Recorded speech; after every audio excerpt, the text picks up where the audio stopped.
রাস্তা দিয়ে হেঁটে যাচ্ছিলাম। হঠাৎ করে দেখি একটা লোক খুব জোরে চিৎকার চেঁচামেচি করছে। কি হয়েছে? একটা কুকুর তাকে কামড় দিয়েছে। এখন সেই লোকটা তো ভয়েই শেষ যে কুকুরের কামড়ে তার কিনা র‍্যাবিস বা জলাতঙ্ক হয়ে যায়। আজকে এই বিষয়টা নিয়েই কথা বলবো। আমি আপনাদের সাথে আছি ভেট ডক্টর আরুফা। আসলে যেকোনো কুকুর কামড় দিলেই যে আপনার র‍্যাবিস বা জলাতঙ্ক হবে, বিষয়টা কিন্তু এমন নয়। শুধুমাত্র র‍্যাবিস আক্রান্ত কোনো কুকুরই আপনাকে যদি কামড় দেয়, তাহলে আপনার এই জলাতঙ্ক বা র‍্যাবিসটা হতে পারে।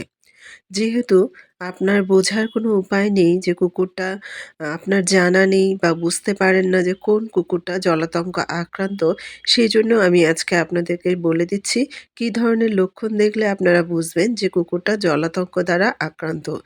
জলাতঙ্ক বা র‍্যাবিস দ্বারা আক্রান্ত কুকুর অনেক বেশি এগ্রেসিভ হবে এবং অনেক সময় দেখা যায় তাদের মুখ দিয়ে ড্রুলিং স্যালাইভা মানে মুখ দিয়ে সারাক্ষণ লালা ঝরতে থাকে।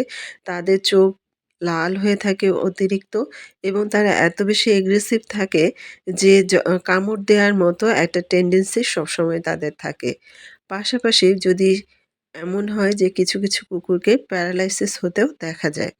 যদি এই ধরনের কুকুর আপনাকে কামড় দিয়ে থাকে, তাহলে জলাতঙ্ক হওয়ার সম্ভাবনা থাকে।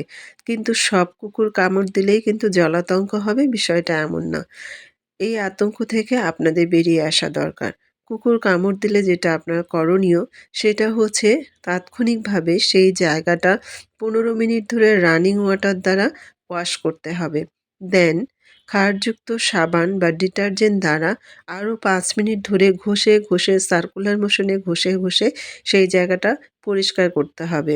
তারপরে আপনার সেখানে অ্যান্টিসেপ্টিক লাগাতে হবে এবং প্রয়োজনে ডক্টরের কাছে গিয়ে আপনাকে পোস্ট এক্সপোজার যে র‍্যাবিস ভ্যাকসিনটা আছে সেটা নিতে হবে। নিতে হবে এই কারণেই যে এটা আপনার সতর্কতার জন্য। কারণ কোনো কারণে যদি এইসব সিম্পটম যেগুলো জলাতঙ্ক হলে কুকুরের মধ্যে থাকে, সেগুলো আপনি বুঝতে না পারেন, সেক্ষেত্রে আপনার একটা ভয় তো থেকেই যায়। সেইজন্য একটু সাবধানতা বশত আপনার এই র‍্যাবিস ভ্যাকসিনটা নিয়ে নেয়া উচিত। আশা করি আমি পুরো বিষয়টা ক্লিয়ার করতে পেরেছি।